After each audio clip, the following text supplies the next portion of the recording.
Last episode. کھانے کے بعد میں جزیرے کی سیر کرنے لگا۔ رات ہوتے ہی جگہ جگہ تفریحات کا آغاز ہو گیا تھا۔ رقص و موسیقی اور کھانے پینے کے دور چل رہے تھے۔ شراب کے جام لونڈائے جا رہے تھے اور اب ان تفریح گاہوں میں سیاحوں کی بہتات نظر آ رہی تھی۔ ان میں زیادہ تر سفید فام تھے جو سیاحت سے زیادہ عیاشی کی غرض سے ان جزائر کی طرف آتے ہیں۔ اچانک مجھے کارسوس نظر آیا۔ وہ ایک مقامی لڑکی کے ساتھ رقص کر رہا تھا۔ میں نے اسے اشارہ کیا تو وہ لڑکی کو چھوڑ کر تیر کی طرح میرے پاس آیا۔ سر، کیا ڈرنک پیش کروں؟ نہیں، میں شراب نہیں پیتا۔ یہ بتاؤ، تمہارا طیارے والا دوست کدھر ہے؟ اس نے سر کھجایا۔ شاید وہ آ گیا ہو، لیکن اسے جا کر دیکھنا پڑے گا۔ تو چلو۔ میں اس کا بازو پکڑ کر اسے باہر لے آیا۔ وہ بادر ناخواستہ میرے ساتھ جانے کے لیے تیار ہو گیا تھا۔ ایئر فیلڈ جزیرے کے دوسری طرف تھی، جہاں جانے کے لیے ہم نے جیپ ہائر کی تھی۔ جزیرے کے کچے اور اونچے نیچے راستوں پر صرف جیپ چل سکتی تھی۔ درمیان میں پہاڑی ہونے کی وجہ سے جیپ کو اس کے گرد گھوم کر جانا پڑتا تھا۔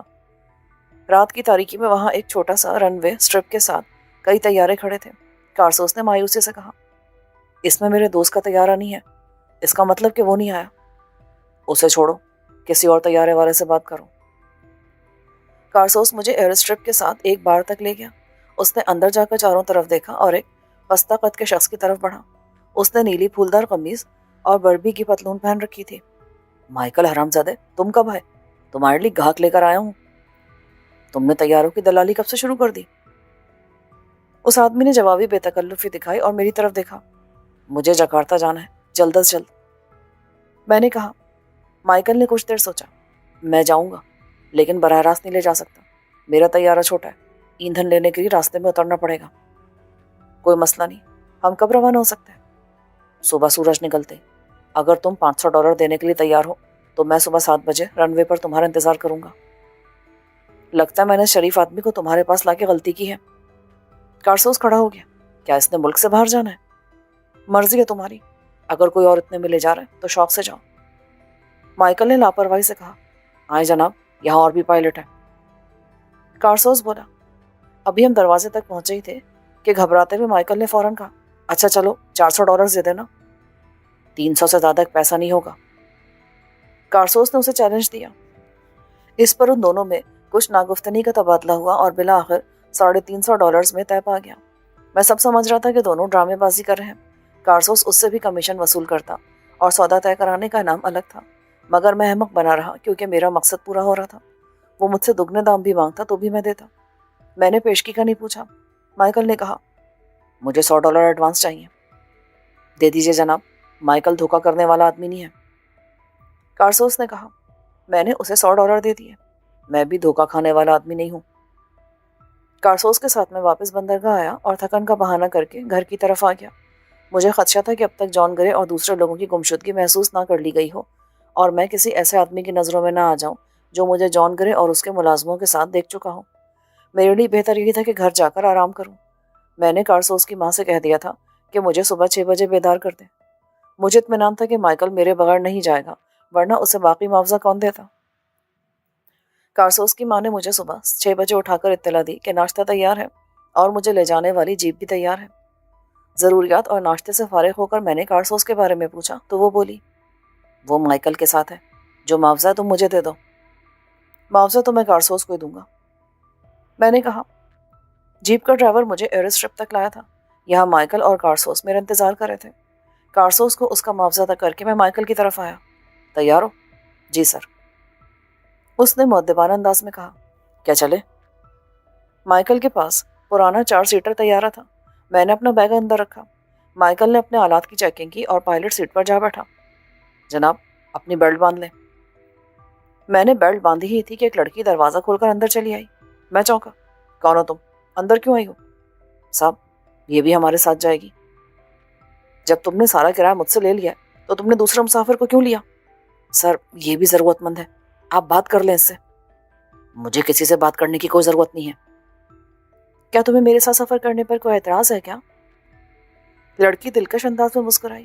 وہ سفید فام تھی، مگر لگ رہا تھا کہ اس کے جسم میں دیگر خون کی آمیزش ہے۔ نہیں، اس نے معاہدے کی خلاف ورزی کی ہے۔ پلیز تم طیارے سے اتر جاؤ۔ میرے لہجے نے لڑکی کو بجھا دیا۔ اس نے رحم طلب نگاہوں سے مجھے دیکھا، مگر میں نے آنکھیں پھیر لی۔